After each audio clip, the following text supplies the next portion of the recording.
Hello beautiful, welcome back to Chit Chat with Nat. Today I'm going to be doing a book review on the Red Queen and the actual books that are out now. There will be 4 in the series as far as the main books go, but there are 2 books out now and 2 novellas. So I'm going to talk about all of those and give you my thoughts on what we've got. So the very first book is The Red Queen, and this book has captured me like no other. Like, it's been since the Hunger Games or some of those books like that that really kind of like caught us all up and we were all reading. This really held my attention like those, and I enjoyed every moment of reading this book, and I highly recommend it. So I'm going to tell you right now, 1 out of 4 coffee cups, it's a 4 coffee cup.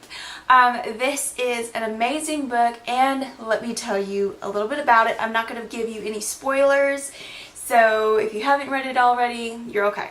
So the Red Queen follows the story of Mare Barrow and some of the things that she goes through personally, but it's a lot more than just your average teenage drama. Okay, it's bigger than that.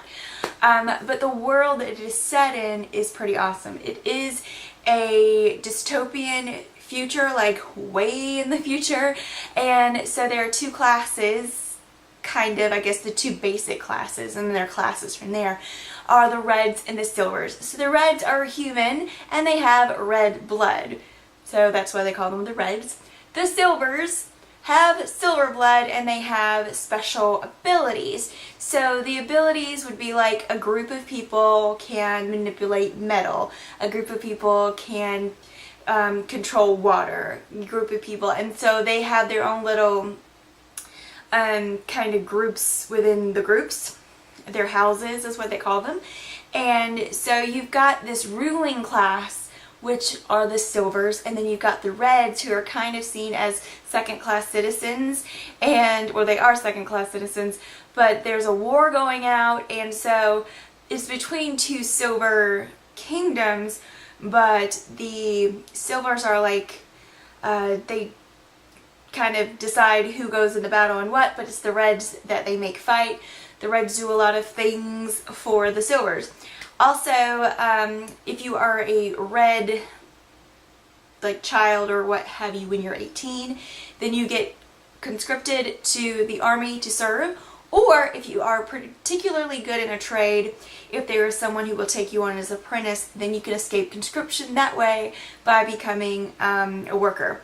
So that's kind of the basic world without giving you too much information that you are in, and it's just very interesting to see not only the silver world but the red world, and you are really immersed in both of those and just see the differences in those 2 extreme worlds. The other thing that you will notice is there's one particular night that Mare meets 2 different people at 2 different times, and one is a woman, one is a man, and on meeting those 2 people and just the interaction she has with them, it changes her whole life. And not long after that, we find that Mare herself has something special about her that I won't tell you, but it's just very interesting, and it is so intertwined. So the way that Victoria, is it Aveyard, I believe. Wow. Yeah. The way she develops her characters is very layered and very realistic. So she not only has these people with these abilities, but they do have those inner human characteristics. So the book just draws you in, not only because of the story, but because of the people, and you just want to learn more about them. And so you have people who you feel like, I could be friends with them, and then you have people you're like, I don't like them at all. And yeah, so it's just really, really interesting. So I highly recommend that, and definitely just go delve into it. And make sure you have time, because you will not want to put the book down. The first novella is called Queen Song. So the Queen song is basically a journal and kind of little story of the prince at that time, the crown prince in Red Queen. It's about his mother, who has passed away by the time we get to the Red Queen, and I'm not giving anything away by that. She's kind of just mentioned a little bit here and there, but it is about her and some things that she had to deal with and her coming up, and then how she passed away. And so that is definitely, you can read the Red Queen and then go into Red Song and you'll be good.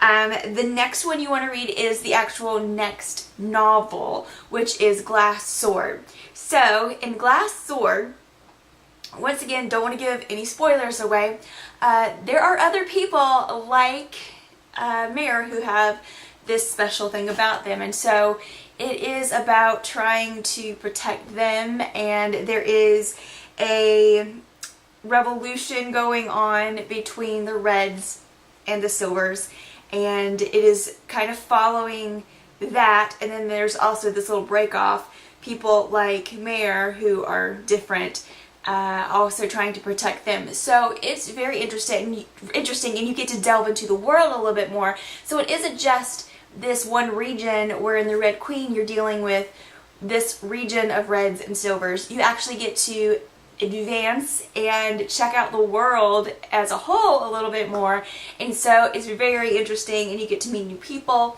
new characters are introduced, new abilities and things like that. So I really love that one, and honestly I can't say I love the Red Queen more than the Glass Sword, or the Glass Sword better than the Red Queen, because they are both good. She just knocked it out of the park with both of these books. And I don't want to mention too much because I don't want to spoil the Red Queen for you. The next novella is Steel Scars. And I'm telling you the books in this order because I think this is the order that you should read them. Because Steel Scars follows a character named Farley, and she is one of my favorite characters in the whole book.